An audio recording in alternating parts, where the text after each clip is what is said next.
जैसे ही सावन का महीना शुरू हुआ, बिहार का मौसम भी धीरे धीरे बदल रहा है। मॉनसून को सक्रिय करने वाली मौसमी घटकों का निर्माण हो रहा है, जिससे राज्य के कई जिलों में हल्की बारिश हो रही है। लेकिन भारी बारिश के लिए अभी थोड़ा इंतजार करना होगा। राजधानी पटना सहित कई जिलों में बादलों की उपस्थिति देखी जा रही है। पटना स्थित मौसम विज्ञान केंद्र के वैज्ञानिक एस.के. पटेल के अनुसार मॉनसून की सक्रियता में पिछले दिनों की तुलना में सुधार आया है। पूरे बिहार में एक दिन में औसतन 8.7 मिलीमीटर वर्षा सामान्य मानी जाती है, लेकिन वर्तमान में औसतन 1.4 मिलीमीटर वर्षा हो रही है। इसका मतलब है कि अभी भी मॉनसून की सक्रियता कमजोर है।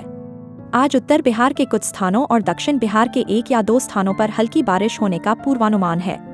अब बात करें मॉनसून की स्थिति की, तो मौसम वैज्ञानिकों के अनुसार पश्चिमी हवाएं अरब सागर से होते हुए बंगाल की खाड़ी के माध्यम से बिहार के तराई वाले क्षेत्रों से गुजर रही हैं।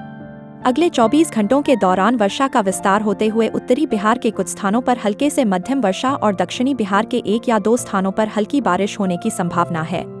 आसमान में आंशिक बादल दिखाई दे रहे हैं। अब जानें किन जगहों पर होगी बारिश।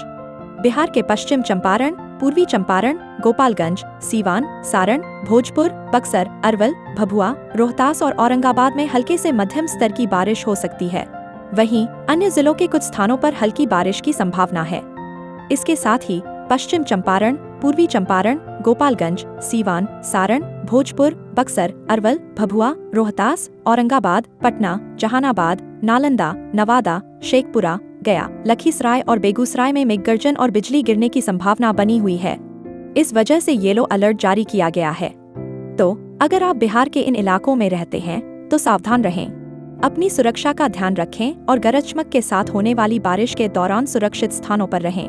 कृषि कार्यों में लगे किसानों को भी सलाह है कि वे अपनी फसलों की सुरक्षा के लिए आवश्यक कदम उठाएं।